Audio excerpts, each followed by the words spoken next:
2 days late.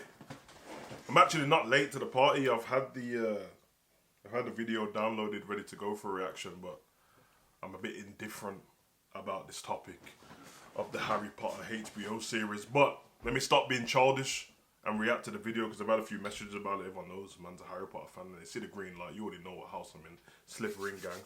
So, let's get it and then we'll talk after. I told you. You are a normal boy. And you're going to start acting like one. You think They're you're gonna go to the something roof special? If it goes off There is nothing the special adaptation of the book. about you. To be fair, this Harry looks more like Harry than Daniel Radcliffe did when it started. From the book anyway. From the I've illustration. always wanted to know about my parents. Obviously, Daniel Radcliffe is Harry Potter to us. Your parents were the kindest, bravest people I ever met. They were funny and clever. Nick Frost. They stood up for what they believed was right. I love it, man. The next time It's I great see casting, you though. will be in Hogwarts.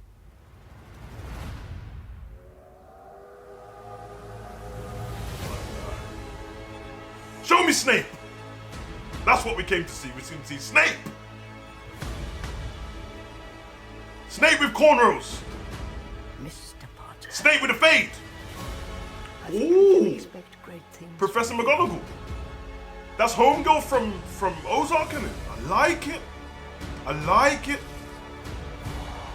And the Hermione casting looks way better now that she's in.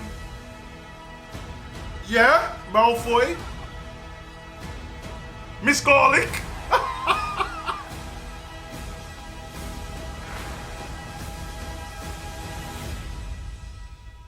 Are you really Harry Potter? I saw Snape. He's got Dread's blood.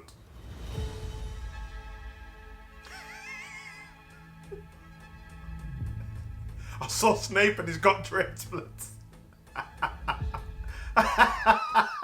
Ooh, Christmas! Oh man, this is gonna be okay. End the stream, end the trailer so I can talk. Takeaway straight away, the casting. We know about the obvious, and I've seen Papa say he's spoken out now, and he spoke about getting death threats, and I'm like, it's not that it's serious, but it's not that serious. And when you mess with people's childhoods, this is but there's no excuse for that, and I'm not trying to feed into that hate at all. I did a video on it before. I think the casting was wrong. Great actor, wrong role. Very simple. Very simple. Not to mention the Harry Potter's. It's been out for ages, but the last Harry Potter, Deathly Hallows, came out. Part 2 came out in 2011. We're not that far removed on something that's such a massive franchise to be bringing out a reboot that nobody asked for. Not to mention changing up people's characters and childhood and all that. We know how that works, man. But obviously, I'm going to give it a chance because this has happened before, and then you've been wrong about it. I don't think I will be wrong because the boots that he has to fill as Snape, even if it wasn't him being casted and it was someone of the same image of Snape, they would already be. It's already going to be an issue. But at least getting the casting right, how Snape's supposed to look, is the right way to start. Like, to the rest of the cast, what I'm looking at, obviously everything's not perfect. Everything wasn't perfect in the movie. In fact, this is supposed to be a more faithful adaptation to the books than the movie was. There's stuff with the movie, scars and people's eye colour and all that stuff. But they didn't say they were doing that. These guys have said that they're doing a faithful adaptation of the book. An oily, pale skin, tall, lanky, greasy, dark, black hair, pale Snape. Now we've got Wagwan Snape with dreads. So, it's going to be interesting. The guy's a great actor. But it's going to take us out. It's going to take you out of the Snape character for a while. The good thing is, the positive thing, if they get it right, could get it wrong. They said that this is a 10-year plan. I didn't know this before. So, they're talking about 1 season per book. And it's possibly going to run for 10 years. You'll have a lot of time to get used to. If it's good, it's going to have a lot of time to get used to him. By the time we're 3-4 years in, the new generation, that will be their Snape. Maybe. maybe it's possible. Now, what could go wrong is, again, I don't think you'd have to remind me. I've seen it with Lord of the Rings and stuff like that, but a reboot franchise into a TV series while the other original is still hanging around, doing very well. Like, we have Harry Potter worlds and Harry Potter lands. We have places in there's the Harry Potter world in Watford. There's Disneyland. There's Disney World. There's Florida, Paris. There's Japan. Like, these things are massive. You go to like Hamlet's toy store to have a whole Harry Potter section. Everywhere has a Harry Potter section already. So I don't know how they're gonna cross paths when this one's still fresh and the original will never go away, because every Christmas, obviously I'm a Harry Potter nerd, I watch it all the time, but every Christmas they start rerunning Harry Potter again. It's fresh, the figures are fresh, the cards are fresh, the gear's fresh, the merchandise is fresh. So when this comes out, you're gonna have new merchandise with this Snape and this Snape and this Hermione and this Hermione and this Ron and this Ron, and obviously it can work.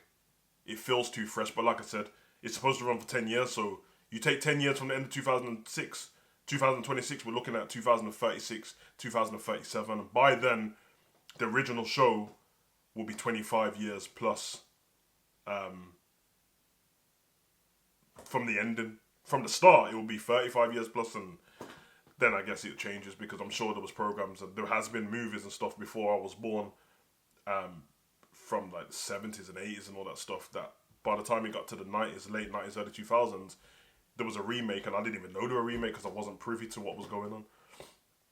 A lot of movies, and we know that with music anyway, there's a lot of movies that I watched for the first time thought they were the original, and then I think even stuff like Parent Trap and stuff, you watch them and I'm just like, yeah, Lindsay Lohan's the original, you go watch it, there's another one. You know what I mean? So, adaptation of the book, from the trailer I can see little tweaks with Hogwarts, some of the cast, some of the set photos with the house badges and Ravenclaw's being stored back to its original. A lot of people now, though, will see anything that was in the movies as the original, not the book. Because some people watched the movie, then read the book. Some people read the book, then watched the movies. I don't know how I feel about it. I don't think it was needed. Because I feel like, again, the original Harry Potter movie is still just about, it's like remaking Star Wars. They've obviously made Andor and the Book of Boba Fett and Mandalorian, and their original characters still. Their characters that are in the other movies, it's just being brought to modern time. But can you imagine if they just, we're going to make a new Vader, but he's going to change the colour of his mask, going to make him in a blue cloak while the other one's still running. Oh, we got Luke Skywalker and that, but now we're going to have him with blonde dreads. You know what I mean? And you see where I'm going with it? So, again, they are some of the... I will say this, though. The people that have a problem, the biggest issue, the ones who are sending people death threats, and that, one, you're an idiot. Two, a lot of these people are not actually interested. They're just fed up with woke culture. And once something hits, they want to find a reason to argue about it. Sometimes it's not even your fight like that. You know, them way there. It happened with The Little Mermaid, I think. And I was one, like, when The Little Mermaid came, I was like, nah, I like Halle Bailey. She's a great singer. She's a really good actor now that I've seen her act. I don't really need to change Ariel. I watched the movie. Great movie. Great movie. Very good movie. But I get it. There are too many iconic characters. I feel like when you do it with characters that are less, it's okay. When you do stuff with iconic characters and change them, it doesn't really work. It's happened in Marvel as well. Like, most people will just see Nick Fury as Samuel Jackson now forever. They changed him in the comic books too. Nick Fury is a white man. And judging by the time as a spy when he was coming up, he actually boded well to his character. But nobody cared about Nick Fury. And even in the Spider-Man 90s cartoon show, he was like a side character. Same with, like, if they had changed Iron Man, nobody really... Man didn't care about Iron Man and Ant-Man like that. Like, everyone can lie now. The cartoon was cold. The ancient one in Doctor Strange. The ancient one's the Asian person. So is Doctor Strange. So... you get it, man. Things change. Miss Marvel changed. It was a man. You get it. So, things change, man. I'm not opposed to change at all, to be honest. Sometimes I feel like there's an ulterior motive. But HBO have came out with bangers before. So, they got to put a lot of money into this. Where it's going to be, I think, the most expensive series of all time, apart from Rings of Power, or more so. I'm gonna give him a chance when that full trailer comes out. I'm gonna rock that as well. I am a bit, but again, I'm not gonna feed into the hate because let's just wait and see. Let me know what you think in the comment section.